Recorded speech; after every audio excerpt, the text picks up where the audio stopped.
کیا واقعی تم ان سے لڑنے والے ہو؟ اللہ کی قسم ایسا ہی ہے، ایسی جنگ ہونے جا رہی ہے، سر اڑتے ہوئے نظر آئیں گے، کٹ کٹ کے گرتے ہوئے نظر آئیں گے۔ جب جناب زہیر خطبہ دے رہے تھے، سننے والوں میں حر موجود تھے، ریئیکٹ نہیں کر رہے تھے، سن رہے تھے ساری باتیں، کان سب کے لگے ہوئے تھے، دل پر کس کا اثر ہوا؟ اور میں کسی صورت بھی جہنم کی آگ پر صبر نہیں کر سکتا، چاہے مجھے ٹکڑے ٹکڑے کر دیا جائے۔ اور دل درد مند رکھنے والا، دل حساس، یعنی کس طریقے سے انسان صحیح وقت پر صحیح فیصلہ کر کے اپنی قسمت بنا سکتا ہے۔ آپ سب جناب حر کے نام سے واقف ہیں۔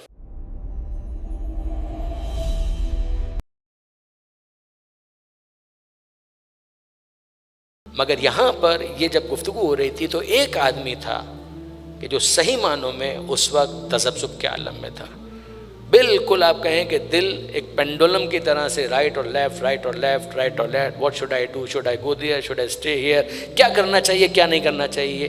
یہ تھے جناب حر ابن یزید ریاحی۔ واقعاً ہمارا سلام، یعنی کس طریقے سے انسان صحیح وقت پر صحیح فیصلہ کر کے اپنی قسمت بنا سکتا ہے۔ آپ سب جناب حر کے نام سے واقف ہیں۔ ذرا سا دیکھیے کہ اس موقع پر جناب حر کا ڈائلاگ کیا ہے عمر سعد کے ساتھ۔ جب امام حسین کہہ رہے تھے تو سننے والوں میں حر موجود تھے، جب جناب زہیر خطبہ دے رہے تھے سننے والوں میں حر موجود تھے، ریئیکٹ نہیں کر رہے تھے، سن رہے تھے ساری باتیں، کان سب کے لگے ہوئے تھے، دل پر کس کا اثر ہوا۔ یہ سب سننے کے بعد تھوڑا سا پیچھے میری ملاقات ہوئی تھی، ہم مرنے کے قریب تھے، انہوں نے ہم کو اپنے حصے کا سارا پانی پلا دیا۔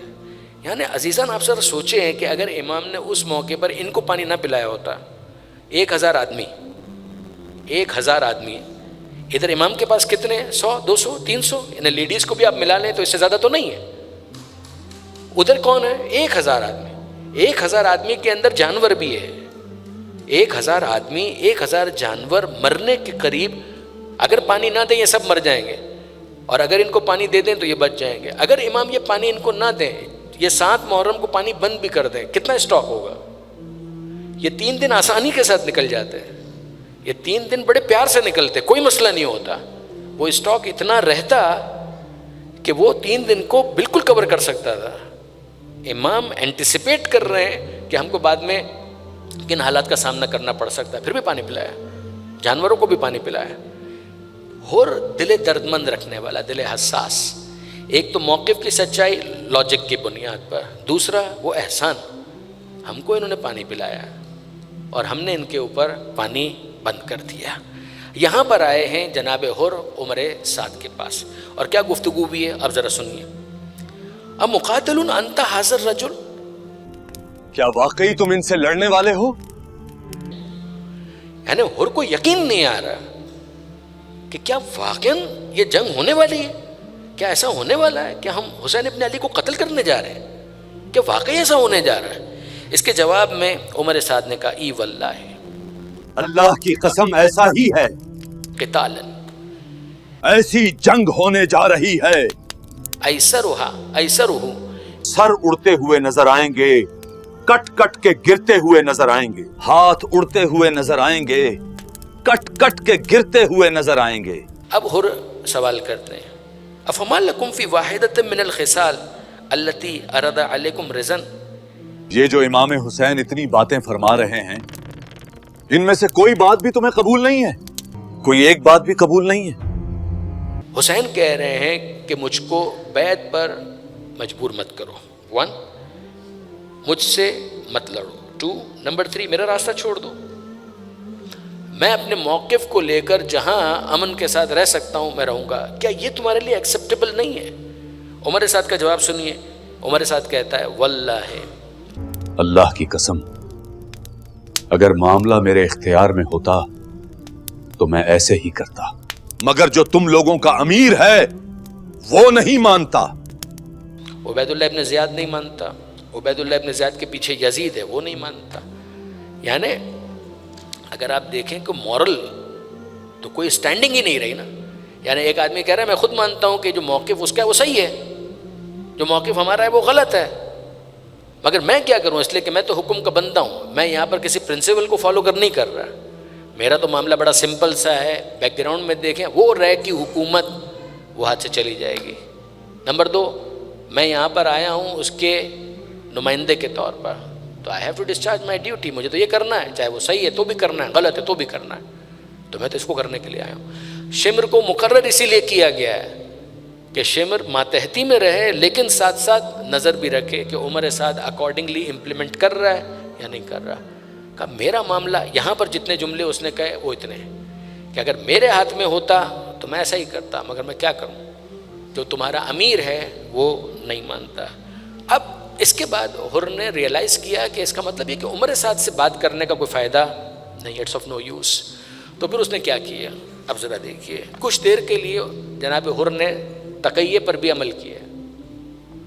کچھ علامہ سید علی نقی صاحب نے اپنی ایک اسپیچ کے اندر تعبیر استعمال کی تھی کہ اب جناب حر ایک کام تو یہ کر سکتے ہیں کہ فوراً اعلان کریں اور اس کے بعد کہ میں جا رہا ہوں، تو ظاہر ہے کہ ان کو وہیں پر گرفتار کر لیا جائے گا، ان کو تھوڑی جانے دیا جائے گا۔ تو کچھ دیر کے لیے ضروری تھا کہ جناب حر اپنے ارادے کو مخفی رکھیں، کنسیل رکھیں، ہڈن رکھیں، چھپا کر رکھیں دل میں۔ اب جناب حر نے کیا کیا، جناب حر اس موقع پر اپنے ساتھ ایک ساتھی تھا جس کا نام تھا قرہ، اس کو کہتے ہیں کہ قرہ، تم نے اپنے گھوڑے کو پانی پلایا؟ نہیں، میں نے اب تک پانی نہیں پلایا، تو جاؤ پلاؤ پھر۔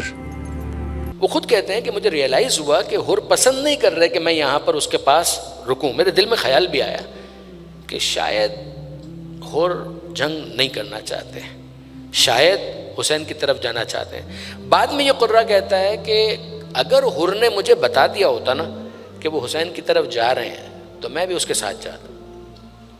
اب یہ جس کو کہتے ہیں نا کہ باتیں بنانا، اظہار کرنا پچھتانے کا، کہ اس وقت اگر مجھے کہہ دیا ہوتا، تو جب حر چلے گئے تھے تو بعد میں کسی نے اس کے ہاتھ پاؤں باندھ دیے تھے، جانا چاہتا تو پیچھے پیچھے چلا جاتا، جب دیکھ لیا کہ حر چلے گئے تو پیچھے چلا جاتا، 15 منٹ کے بعد چلا جاتا، 20 منٹ کے بعد چلا جاتا، آدھے گھنٹے کے بعد چلا جاتا، ابھی تو حر نے خطبہ بھی دینا ہے اس کے بعد چلا جاتا۔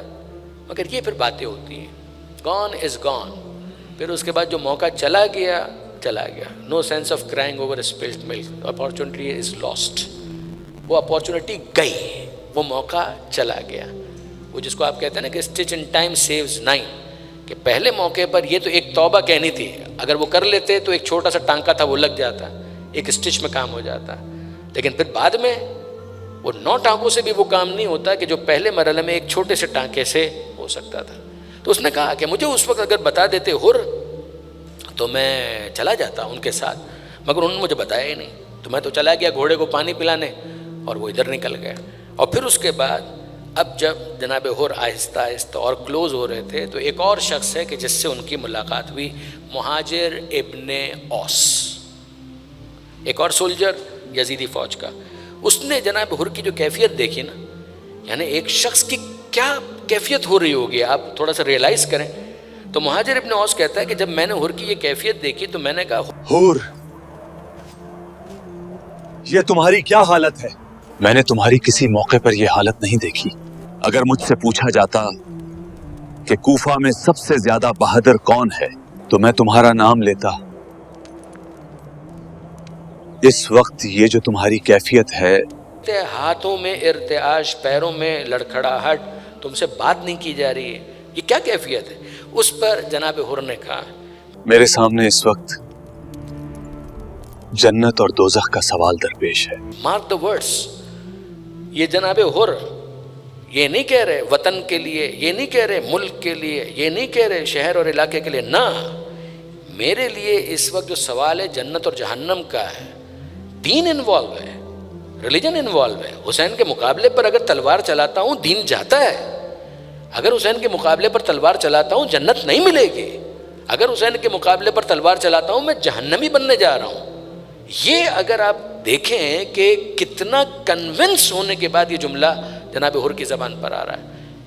مہاجر ابن اوس سے انہوں نے کہا کہ مسئلہ یہ ہے، میں اس وقت اپنے آپ کو جنت اور جہنم کے درمیان محسوس کر رہا ہوں، اور میں کسی صورت بھی جہنم کی آگ پر صبر نہیں کر سکتا، چاہے مجھے ٹکڑے ٹکڑے کر دیا جائے، میری بوٹی بوٹی کر دی جائے، مجھے آگ میں جلا دو، یہ میں برداشت کر سکتا ہوں، مگر جہنم کی آگ پر میں صبر نہیں کر سکتا۔ یہ کہہ کر انہوں نے اپنے گھوڑے کو چابک لگایا، یعنی یہ these are the last words, اس کیمپ میں رہتے ہوئے یہ آخری الفاظ ہیں جو جناب حر نے کہے۔ چابک لگایا اور پھر اس کے بعد گھوڑے کو دوڑاتے ہوئے وہ امام حسین کے پاس پہنچے۔